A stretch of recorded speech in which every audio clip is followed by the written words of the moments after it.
The topics of Elvis Presley's romantic life have been brought up in conversation for many years after his passing. Despite the fact that the legendary musician was said to be seeing a number of women, his relationship with Ann-Margret stood out. Considering that Ann was a well-known actress, the relationship that she had with Elvis Presley had piqued everyone's interest. Despite the fact that their affair was widely documented, the two individuals kept certain information to themselves. Who are these secrets that have been kept? Well, let's find out. The relationship between Elvis Presley and Ann-Margret. Ann-Margret first met Elvis Presley in July 1963 on the MGM soundstage at Radio Recorder Studios in Hollywood. At the time, they were filming the movie Viva Las Vegas, which was being produced by MGM. George Sidney was the one who brought her into contact with Elvis Presley. As soon as they were introduced to one another, they both shook hands, and the fact that they were both humorous immediately pulled them to one another. Ann-Margret claims that she was unfazed by the prospect of meeting Elvis Presley, a man who was renowned for winning the affection of nearly all of the ladies in the United States. She had no idea that he was going to succeed in capturing hers as well in the near future. First and foremost, Ann-Margret claims that her relationship with Elvis was of a professional nature. Only a few photographs were taken of them after they had been introduced to one another, and that was the end of the session. On the 11th of July, they reconnected in Radio Recorder Studio, which is located at 7000 Santa Monica Boulevard in Southern California.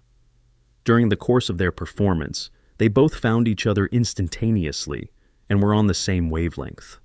They were both required to perform a couple of duets for the film. Not only did Elvis Presley and Ann-Margret deliver performances that were nothing short of stunning, but they also had similar personalities and attributes. Both of them came from humble beginnings, were wary of unfamiliar people, and occasionally exhibited a great deal of shyness.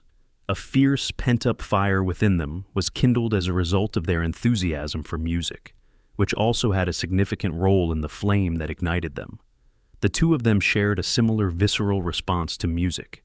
They had a sensation that was strange, awkward, amusing, inspiring, and great as a result of music. It was almost as if they were dancing like a virtual mirror image of one another. In every instance in which Elvis drove his pelvis forward, Ann-Margret's own pelvis also banged forward. At every time his shoulder sagged, hers did as well, falling with his. When Elvis spun around, Ann was usually on her heels, doing the same. They were both drawn to music, and as a result, they transformed into wild beasts when they were performing on stage.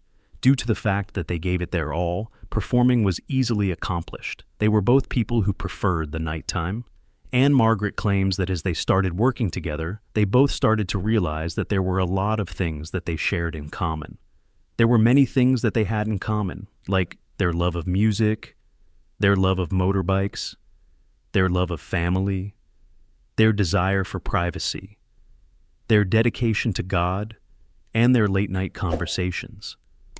Las Vegas was the location where the shooting began on July 15th. Elvis Presley and his companions occupied the 38th level of the Sahara Hotel, where he resided in the presidential suite. Ann-Margret, on the other hand, remained a few stories down. It was reported by Film Inc. that Ann-Margret possessed such a high level of vitality and enthusiasm that she had blown away her three male co-stars who had appeared in the past. He was the only one who could compete with her, and he was the best on-screen companion she ever had, just as she was his. Elvis Presley was always the best. During the early stages of the production, Elvis Presley extended an invitation to her to accompany him and his crew to experience a show in Las Vegas. Ann-Margret claims that the date was amicable and free of any inappropriate behavior. She was not worried by the fact that his buddies were accompanying him, because they all behaved in a kind manner toward her. In addition, his pals felt at ease when they were with her. Although Elvis Presley became more at ease with Ann-Margret, the relationship between the two of them became more strained. Together, they started spending more time by themselves, and as a result, he progressively became more open with her, possibly more than he had ever been with any other person in his entire life. According to her, Elvis Presley had hopes and hurts, wishes and weaknesses, dreams and desires, and he didn't disclose or divulge any of these things to anyone until they had vanished. Those rare moments when they were alone after darkness had blanketed the city, they would find a lonely spot in the hills and look out upon the sprawl of Las Vegas, or stare up at the stars. They would keep their eyes fixed on the star. Now, at first, Elvis and Ann-Margret might have denied that they were attracted to each other from the beginning of their relationship. Nevertheless, as their relationship progressed and became more intimate, others quickly began to see the sparks that were flying between them. A correspondent for the Associated Press stated that the two of them were seen holding hands and vanishing into his dressing room in between shots. Moreover, they shared a meal together in private for lunch. Elvis Presley's relationship with Ann-Margret was the most significant of any woman in his life, other than his family. She became one of Elvis Presley's most memorable leading ladies during his Hollywood career, and the energy of the music brought them together. She played opposite Elvis in the film Viva Las Vegas to become one of his most memorable leading ladies. This information was disclosed by Billy Smith, Elvis Presley's cousin, who stated that Ann-Margret made Elvis Presley's life a little bit simpler because she knew him and did not place any demands on him. Not only did Ann-Margret play a significant role in Elvis Presley's life, but she also had the ability to comprehend his need for his family, which was something that his fiancée, Priscilla, did not possess. While they were filming for Viva Las Vegas, the only thing that put their relationship in jeopardy was the fact that they both had inflated senses of personality. It was stated that George Sidney, the director of the picture, paid Ann-Margret a great deal of attention while the film was being shot. The friends of Elvis Presley, including Red West, Lamar Fike, Joe Esposito, and Sonny West, also accused George Sidney of providing Ann-Margret with favorable camera perspectives at the expense of Elvis Presley. In addition, Elvis conveyed his displeasure to his buddies about the situation. As far as Red West is concerned, he received the impression that George was attempting to remove him from the picture. As a result of his protests being heard by Colonel Parker, George was given the opportunity to address the issue. The colonel then approached the producers, reminding them that this was an Elvis Presley film, as stated by Peter Guralnick, who is a biographer of Elvis Presley. In addition, the colonel did not agree with MGM's position, which was based on the idea that including Ann-Margret in the picture would attract a larger audience to watch it. It was also alleged by Guralnick that Parker made use of his authority to extract 2 of the 3 duets that were recorded by the 2 stars for the film. Viva Las Vegas's final edit indicated that Elvis Presley was the subject of the most attention during the entire production. There were 6 solo numbers that he performed, but Ann-Margret only had 2. Her prowess as a dancer was also highlighted in this piece. The picture, on the other hand, gave the impression of being an Elvis Presley movie, with Ann-Margret playing the role of a powerful leading lady. The dispute around the camera angle did not have any impact on Elvis Presley's relationship with Ann-Margret, despite the fact that he experienced professional envy. Their relationship had already progressed to the point where it was a full-fledged love affair by that point in time. It has been asserted by Lamar Fike that Elvis Presley's relationship with Ann-Margret was more than mere infidelity. He was head over heels in love with her, and the intensity of their relationship grew with time. In addition, Marty Lacker disclosed that none of them was married at the time, and that they had a profound degree of affection for one another. A second addition that he made was that Priscilla had returned to Graceland. Immediately following the conclusion of the filming of Viva Las Vegas, they continued their romance.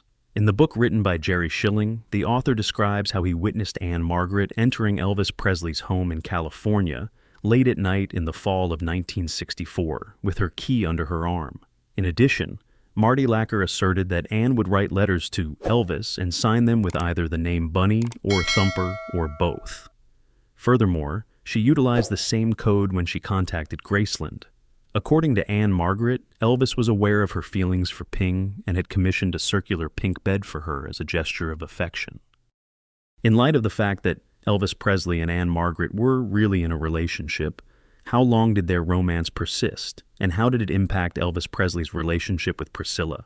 A love triangle comprised of Elvis Presley, Margaret, and Priscilla.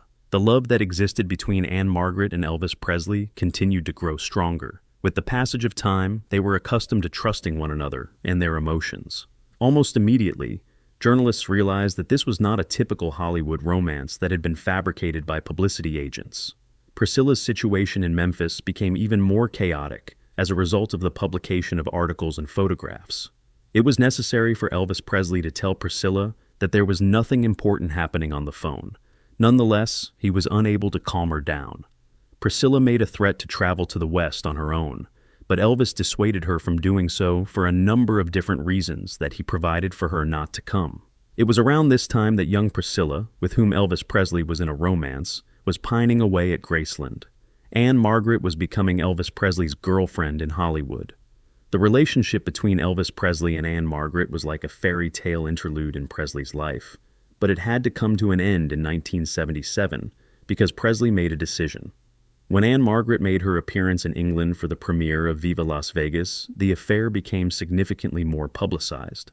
In response to questions from the English press, she did not deny that she had a romantic relationship with Elvis Presley. Following her confirmation of their connection, headlines and publications gave the idea that she and Elvis Presley were going to get engaged and married in the near future. After some time had passed, following the admission that she had made, Ann-Margret called Elvis Presley and expressed her belief that the situation had been exaggerated and that she had been misquoted. As far as she was concerned, the newspapers had blown out of proportion what she had told them. Unfortunately, Elvis Presley was confronted with a problem at home, and he was at a loss for what to do about it. A dispute of unprecedented proportions took place between him and Priscilla, during which he threatened her on multiple occasions with the possibility of sending her back to Germany. Following their altercation, Priscilla informed her parents, which caused them to become quite angry. As a result of the colonel being called in, the pressure that was being applied to Elvis Presley's neck grew even further. Additionally, he was instructed to fulfill his commitment to Priscilla and her family by putting an end to the affair he was having with Ann-Margret. He was aware, on some level, that the moment had come for him to arrive at a decision. In spite of the fact that Ann-Margret was well aware of the fact that she was unable to give up her career, there were members of the Memphis Mafia who were certain that Elvis Presley would have picked Ann-Margret if she had made the decision to do so. Elvis Presley ceased phoning Ann-Margret after she made the bombshell disclosure, and he also refused to return her calls once she disclosed the information. There was no way that Ann-Margret would give up on him. There was no response to the telegram that she had sent to him. In addition to that, she attempted to obtain information about him from his acquaintances, but she did not receive any responses that were valid. Several other aspects of Elvis Presley's life, as stated by Ann-Margret, were also responsible for his decision to distance himself from her. She had a good understanding of those aspects. Despite the fact that Elvis had always been truthful with her, the entire scenario was still quite perplexing, and she had to come to grips with it. They dated for close to a year and saw each other on a regular basis before everything abruptly came to an end because of their relationship. In addition to the fact that Elvis had to fulfill his marital pledge to Priscilla, they were both aware that the relationship had to come to an end. At long last, Elvis Presley tied the knot with Priscilla Presley on May 1st, 1967, in the city of Las Vegas. When Ann-Margret married actor Roger Smith in the same place a week later, she too made a decision that was quite similar to the one she discussed earlier. The friendship between Ann-Margret and Elvis Presley was rekindled 10 years prior to the latter's passing. Both of them were wonderful friends to each other, and they were loyal to each other. They put their pasts behind them. Ann-Margret gave her first live performance in Las Vegas in July 1967, during a break in her film career. She was accompanied by her husband, Roger Smith, who had taken over as her manager after the couple became engaged. Around the time that the play was running for 5 weeks, Elvis Presley and his band paid her a visit and celebrated behind the scenes. At the time of her debut performance on the Las Vegas stage, Elvis Presley gave her a floral arrangement in the shape of a guitar.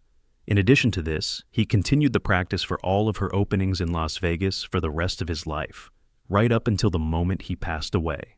Ann-Margret was present at the International Hotel event that took place on July 31st, 1969, when Elvis Presley was performing for the first time. They each went to each other's Las Vegas shows whenever they were able to, and thereafter, they went to see each other. This continued throughout the 1970s. The divorce between Elvis Presley and Priscilla Presley took place on October 9, 1963. In spite of the fact that they had divorced, Priscilla claims that they continued to be close friends until the occasion of his passing.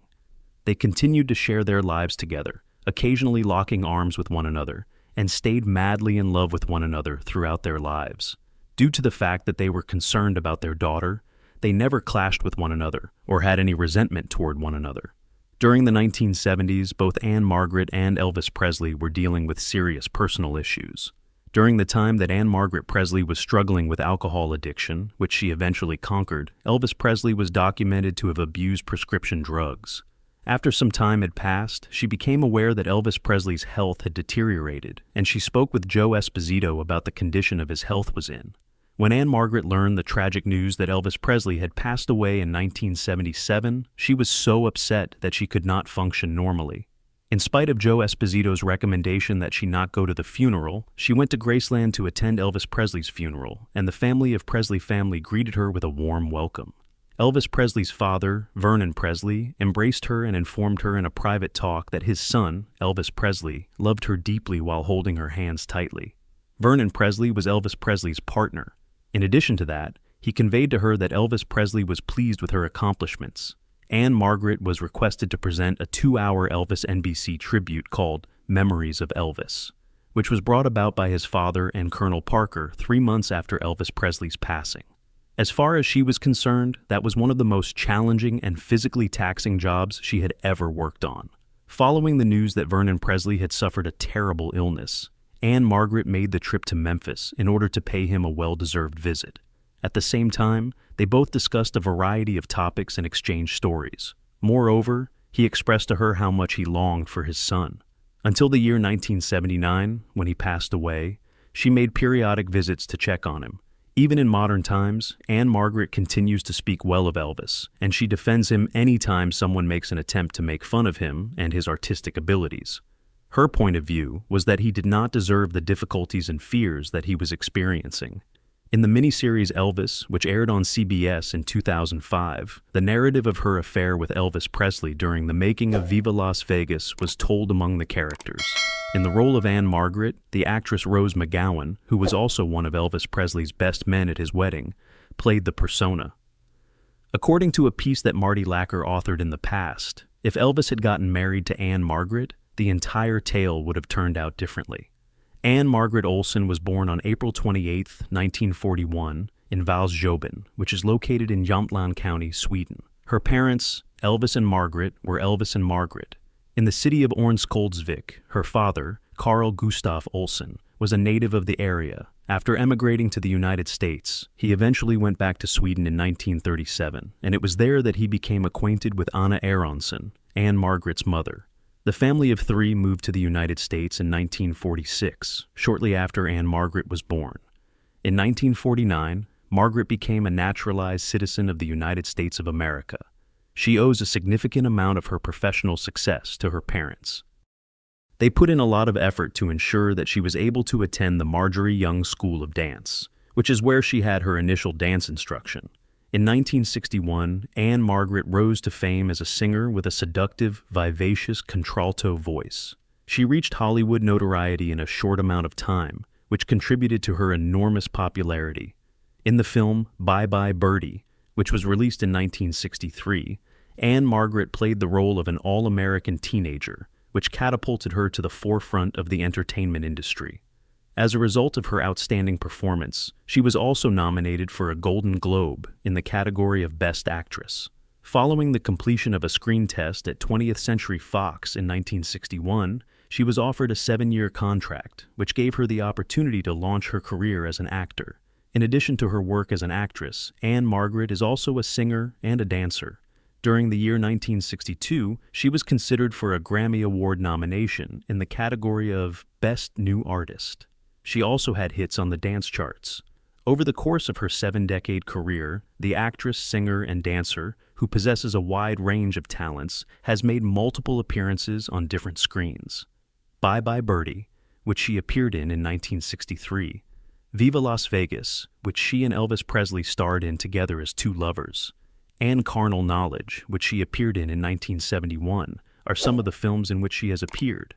Ann-Margret was honored with an Emmy Award, in addition to 5 Golden Globe Awards. Additionally, she was nominated for 2 Grammy Awards, and as well as 2 Academy Awards. With her marriage to Roger Smith, an actor who later became her manager, Ann-Margret is a stepmother to 3 children. These children are the result of their relationship. Before Roger Smith passed away on June 4, 2017, Ann-Margret and Roger Smith had been married for a total of 50 years. A few more people were Ann-Margret's boyfriends before she finally tied the knot with her spouse. A former boyfriend of hers was Eddie Fisher, and she was engaged to Burt Sugarman for a short time. In 1964, Ann-Margret and Elvis Presley appeared together in the film Viva Las Vegas, which led to rumors of a love relationship between the two of them. Elvis Presley, an American singer and actor who is widely regarded as the king of rock and roll, was born on January 8, 1935, in Tupelo, Mississippi. He is often referred to as the king of rock and roll. When he was 13 years old, his family moved to Memphis, Tennessee, and it was there that he started his career as a musician at Sun Records in the year 1954. The producer of the album, Sam Phillips, had the goal of making African American music accessible to a larger general public. At the same time that Elvis Presley was playing the guitar, Scotty Moore, who was the lead guitarist, and Bill Black, who played the bass, were also working together. Later on, in 1955, drummer DJ Fontana became a member of the band. Rockabilly is a kind of music that is characterized by its upbeat, backbeat-driven mix of country music and rhythm and blues. Elvis Presley and the members of his group were pioneers in the genre. After that, Colonel Tom Parker arranged for RCA Victor to buy Elvis Presley's contract, and RCA Victor managed him for the remainder of his career. RCA Victor was responsible for Elvis Presley's career. The year 1956 marked the release of his debut single for RCA Victor, titled Heartbreak Hotel. Within a single year, RCA Victor sold 10 million Elvis Presley records, and the single went on to become the most popular single in the United States. Over the course of his career, Elvis Presley emerged as a prominent character in the emerging genre of rock and roll. It was later determined that he had a negative impact on the moral well-being of young white Americans as a consequence of his performance style, and the fact that he promoted the sound of African Americans, which was thought to be marginalized at the time. After making his first picture, Love Me Tender, in 1956, Elvis Presley was drafted into the military in 1958. His contract with the military began in 1958. In the following 2 years, following his duty in the military, he began his career as a recording artist. During the 1960s, Elvis Presley was involved in the production of a significant number of Hollywood films and soundtrack records. The films Jailhouse Rock, 1957, Blue Hawaii, 1961, and Viva Las Vegas, 1964, which Elvis Presley starred in, are among his most well-known works. Elvis Presley made his comeback to the stage in 1968, following a successful career as an actor. He did it by performing in concerts and embarking on a number of tours that were extremely lucrative. He was the first solo musician to ever perform in a concert that was aired all over the world. The tragic death of Elvis Presley occurred in August 1977 when he was 42 years old. His death was the result of years of substance abuse, prescription drug misuse, and bad dietary habits. Due to the fact that he sold 500 million records all over the world, Elvis Presley is considered to be one of the most successful musicians in the history of music. Over the course of his career, he had commercial success in a wide range of musical genres, including pop, country, rock and roll, rockabilly, rhythm and blues, adult contemporary, and gospel. In addition to being inducted into a number of music halls of fame, Elvis Presley was the recipient of 3 Grammy Awards, the Grammy Lifetime Achievement Award, and he was 36 years old when he earned the award. He owns a variety of records, including the most number of albums that have been certified gold or platinum by the RIAA, the most albums that have charted on the Billboard 200, the most #1 albums by a solo artist on the UK Albums Chart, and the most #1 singles by any act on the UK Singles Chart. Elvis Presley is still considered to be one of the most important figures in the history of world culture during the 20th century. The spider known as Paradonia Presley was given its name in his honor in the year 2012. In addition, President Donald Trump presented Elvis Presley with the Presidential Medal of Freedom in 2018, which was granted posthumously. The divorce between Elvis Presley and Priscilla Beaulieu took place in October 1973. Prior to that, the couple had been married. After 7.5 years of dating, the pair finally tied the knot. They had their first encounter in Bad Nauheim. Lisa Marie Presley was the only child that Elvis Presley ever had, and she was born on February 1st, 1968. This was a time in his life when he was experiencing a great deal of dissatisfaction with his work. In addition to his relationship with Ann-Margret, he was also romantically involved with Linda Thompson and Ginger Alden, to whom he made a marriage proposal after dating for a period of 2 months. With regard to the relationship that existed between Elvis Presley and Ann-Margret, what are your thoughts? Do you believe that if Elvis Presley had been able to find Ann-Margret, she would have been able to assist him in overcoming his addiction to narcotics as well as his bad eating habits? In the comments section, please express your thoughts, and don't forget to like, share, and subscribe for more stuff similar to this for future reference. Watch the other videos that are currently playing on your screen before you go.